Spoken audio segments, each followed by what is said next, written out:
Hi friends and family. I just wanted to give you guys kind of an update to my post that I posted on Mother's Day, and I've kind of held back from going live because I'm always trying to kind of keep it together, and it's been a really hard few months for me. I spent the first few months after finding out about my son's abuse just a total wreck, and there were days when I did not know how I was going to function. I got on medication for a little while at the end of October, and then by mid-January I went off because I just felt like I was a zombie. I was just like a walking shell, and I really was kind of flatlined emotionally, and I knew that I needed to process this and I needed to start in order to heal. God.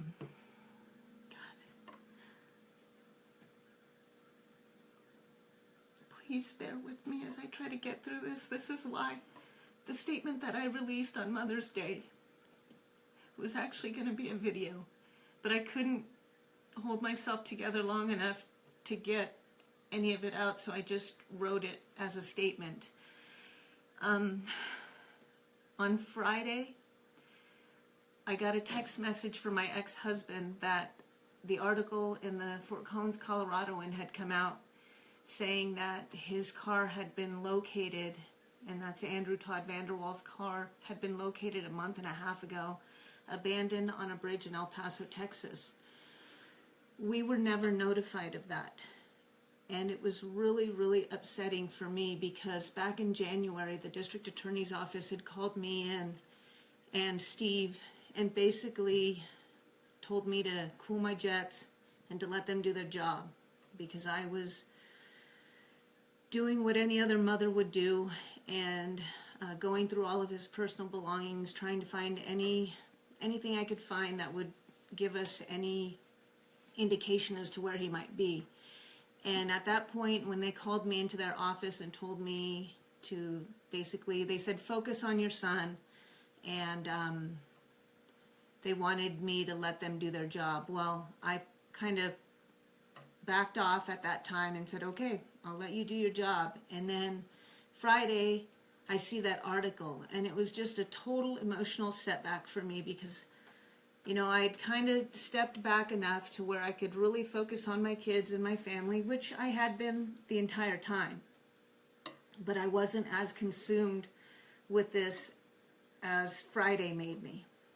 And I spent the entire weekend really angry. I was just shaking. I was so mad at the system. I was mad that these people knew he was heading for Mexico. There was a woman he had stayed with immediately upon his release that he was doing some hardscaping work for, and she had posted on the Fort Collins Police Most Wanted page that he was probably heading to Mexico like he stated. That posting was then deleted, so I'm guessing they didn't want him to have any indication that they knew where he might be. And they implied that they knew where he was when they had called me into the office in January. And so I had full confidence that they were going to track him down and find him and arrest him. It didn't happen. And so that article that came out on Friday, it was really upsetting for me and for my ex-husband as well. So that's when I decided that I'm not going to sit back anymore and be silent about this. I was afraid to come forward because I was afraid of people judging my son, and I was afraid of what they might do or say to him. But you know what? My son did nothing wrong. He did absolutely nothing wrong. He's a child, and he was just a little boy. He is a little boy. And I'm sick and tired of people putting a stigma on victims. I'm sick and tired of people shaming us into silence. That's what these predators do. They shame us into silence, and some of us, we never speak about it. I didn't tell my mother about my own sexual abuse until I was 39 years old. I kept a secret that long. And I am so grateful that my son was comfortable enough to come forward and share what had happened to him so that his father and I could get him the help that he's going to need to heal through this. And he will not have to carry that secret as long as I carried mine. And I can guarantee you, what happened to me contributed to my failed marriages. It contributed to a whole host of horrible relationships that I was in. I didn't get help until college. And at that point, I had a wonderful boyfriend who loved me enough that said I needed help because he loved and valued our relationship enough for me to get help. Unfortunately, it didn't help me at that time. And it didn't help me for a long time. And truthfully, I don't know how anyone ever fully heals from something like this. But for me, it took meeting somebody like Russ, who's strong, who's whole, who has a good understanding and interest in what I had been through, and who's been sensitive and tender with me throughout this whole process, for me to finally feel like I was making progress. And this is probably the healthiest relationship I've ever been in. My fear is that people keep these secrets for so long, and who knows what kind of damage it does to them, to their relationships, to the people around them. It's horrible. But I'm not going to be quiet about it anymore. You guys are going to hear about this. You're going to hear about it from me. And my son, hopefully, someday will be strong enough to talk about it himself. But what I'm asking you guys to do is to please continue sharing my plea. It's been shared over 250 times just on my page alone. My cousin copied and pasted it, and his has been over 240 shares, so almost 500 shares. I got a message today from a total stranger. I did not know, but he knew Andrew Todd Vanderwal. He knew of him. And he messaged me, and he didn't have any information as to where he might be. But that just shows that the information is getting out there. So please keep sharing my post. Do what you can to get that out there. I don't care if you contribute or not, because I'm going to do everything I can in my power to create a reward fund and to get a private investigator or somebody to help me track this guy down. I also want to say something about his family. I've been in contact with his father, and his father has been equally as hurt in this process. I said to him, I don't know what's worse, being the parent of a pedophile or being the parent of the victim. And his father has been noticeably upset every time I've spoken to him on the phone, to the point where he can't even speak. And I just want everybody to know we don't blame his family at all. They are hurting just as much as we are. And his father did not know the details of the charges when he bailed him out. And he absolutely regrets having done that. Of course, Andrew lied to his father about the charges and everything. And so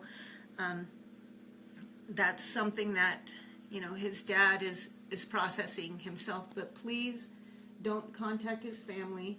Don't contact his sisters. Please leave them alone. They have no fault in any of this, and they have actually sent messages of prayers for my family. I spent Mother's Day weekend, Mother's Day, half the day, just crying, trying to write my statement. And I felt so terrible because my children were doing everything they could to make it a really special day for me. And finally I was like, okay, this guy has taken so much of my life from my family, and I can't allow him to do that. So I said, okay, I'm going to stop crying. I'm going to get out. I'm going to work on my garden. And yes, I planted my garden. And the second half of Mother's Day was actually really nice. My girls made me a wonderful cake. And, at one point, it's actually kind of funny for those of you that know me, my oldest daughter said to me, she's like, Mom, I know you're really depressed because you don't even want to drink. For those of you that know me, I did enjoy my wine, but, it's like so much of my life has changed because of this now. So much of what I do has changed because of this. I spent months where I could not sleep unless my son was next to me, because that was the only way I knew he was safe. I drop him off at school every day, and I cry when I drive away because I can't be there to protect him 24 hours a day. It sucks. It's a horrible, horrible feeling to know that I failed my child. And his father carries the same amount of guilt as I do. We feel, I can't even explain the guilt that we feel. But, like I said in my statement, I have been an activist my entire adult life. And I've stood for a lot of different causes. And I've stood for so many different people. And I thought to myself, if I can't stand for my son, then I have no right standing for anything else. So I'm going to stand for my son now. And I'm asking you guys to stand with me and please help me get the word out. Get his face all over Juarez, all over Chihuahua. I'm asking somebody to translate my statement because unfortunately my Spanish isn't that great. And I'm going to get that translated. I'll get it in Spanish, and I want to get the word spread. Thank you so much, everybody, for your outpouring of support. The messages, the financial contributions, everything has been really, really helpful. One of the things I want to tell my Corvallis friends,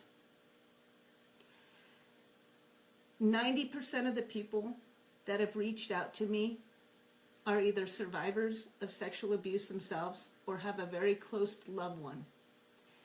All the people that we went to high school with, everybody we went to middle school with, to Sheldon and Mountain View and Franklin Elementary School and Crescent Valley High School, I can guarantee you there were several of us that were victims of sexual abuse. We are survivors, and we're your classmates, and we are your friends, and we are the people you married, and the people you had crushes on, whatever. Just know that this impacts so many people. And again, like I said, we are shamed into silence, but we have nothing to be ashamed of. We did nothing wrong. Absolutely nothing wrong. And there are people out there today that will never be convicted of what they have done.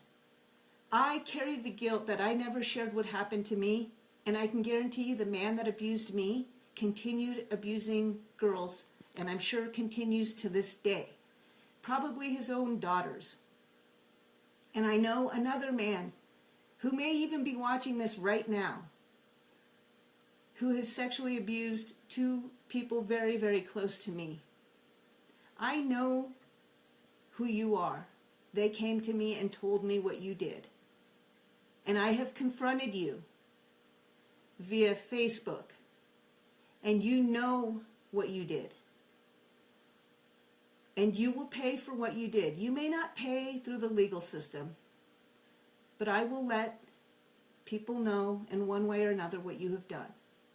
And for all of you sick pedophiles that are out there, it will catch up to you. You will pay for what you have done. Because I am not going to back down. And I will stand and I will fight for my son. And if I have to head to Mexico myself and find this man, I will do it. Thank you guys so much for your support. Please continue sharing my post. Get it out there as much as you can. Any information you have, please contact the Fort Collins City Police. And just get his image out there, please. Thank you for listening and watching this. And again, I apologize for losing it sometimes, but that's kind of where I'm at. And I will keep you all updated. Any information I find, I will share with you. Thank you.